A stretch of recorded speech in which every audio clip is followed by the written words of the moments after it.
To you, President of China, you'll be gone and nobody will give you credit for anything. The passage of this bill, because this bill is a message to the Chinese government that we have clarity in our thinking and our understanding of this issue of the freedom of Tibet. But we do know that the Chinese government is. And we do know that they must get the message. Things have changed now. Get ready for that. His Holiness the Dalai Lama, with his message of knowledge and tradition and compassion and purity of soul and love. Tajir Delay. Tajir Delay. Again and again. Thank you all for your very warm welcome. Everyone I've spoken has said what an honor it is for us to be on this visit, to have the privilege of meeting with His Holiness the Dalai Lama earlier today. Yes, it is an honor, but for us it is truly a blessing. It is a blessing to see all of you, to say thank you to you. It has been said earlier that you're saying thank you to us, but we're saying thank you to you. Because you heard our colleagues talk about this legislation that was passed last week. We have been fighting this fight, all of us, for a long time. And in the spirituality of His Holiness, with the maneuvering inside the Congress, we've made progress. But it's different now with the passage of this bill, because this bill is a message to the Chinese government that we have clarity in our thinking and our understanding of this issue of the freedom of Tibet. And Mr. Meeks, who's the leader of our delegation and the leader of the Foreign Affairs Committee, was so masterful in not only the policy, but in the process of getting it passed in the most bipartisan way. Mr. Meeks, the ranking Democrat on the committee, was relentless in his persistence in getting the bill passed. With the right policy, again, with the biggest vote. And the author of the bill, Jim McGovern, well, he's just been there for us. I call him the patron saint of our Tibet policy in the Congress of the United States.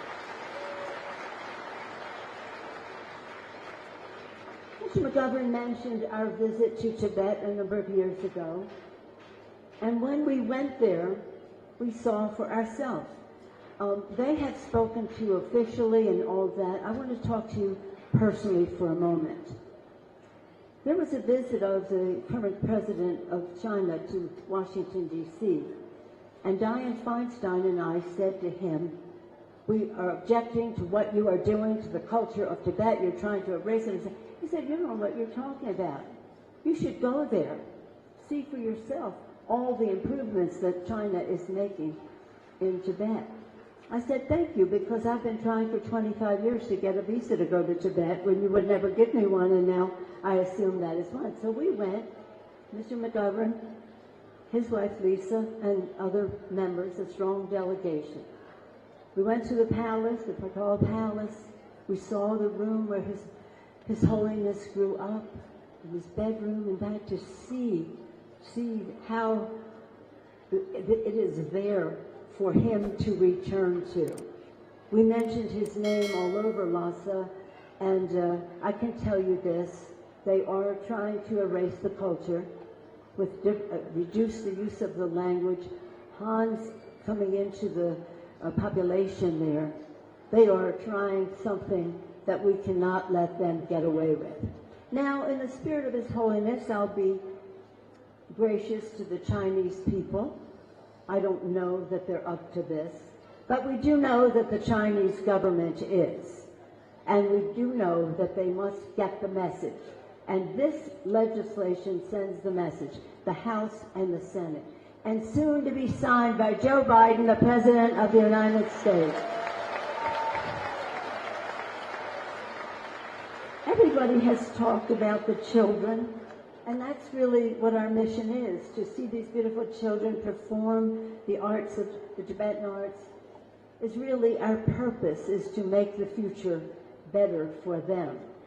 When we see in Tibet that they're trying to again send them to school, educate them in the Chinese way, to reduce their knowledge of the Tibetan language, to have surveillance of everything that they do and that their families do in a way that is not respectful of their dignity and worth. We just can't let that happen. But let me just thank you. Before I came here today, I spoke to Richard Gere on the phone, and he said to send you his respects. He wishes that he could be here. A family matter keeps him. But Tibet has no better friend in the outside world, outside of government, than Richard Gere. And I mention him because it's about you. We are able, with our inside maneuvering, to get legislation on the move. We are able, with your outside mobilization, to get the votes to pass the bill.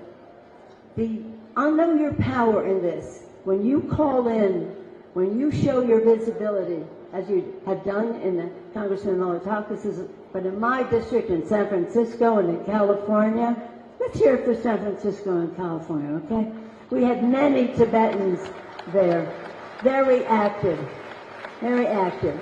But in any event, know that you made this bill pass possible.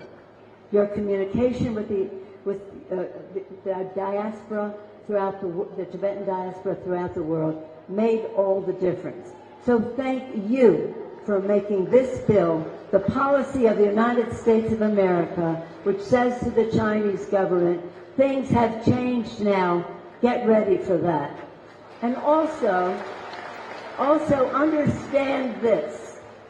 His Holiness the Dalai Lama, with his message of knowledge and tradition and compassion and purity of soul and love, he will live a long time and his legacy will live forever. But to you, President of China, you'll be gone and nobody will give you credit for anything.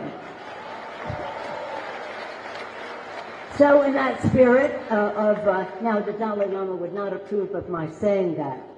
When I criticize the Chinese government, he says, let's pray for Nancy to rid her of her negative attitudes. But I think I hope he will indulge me today to say that change is on the way. As our colleagues have said, hope springs from faith, and the faith of the Tibetan people in the goodness of others is what is going to make all the difference. And then we can say freely in Lhasa and every other place, Tashi Dole. Thank you all very much. God bless Tibet and God bless America. Thank you.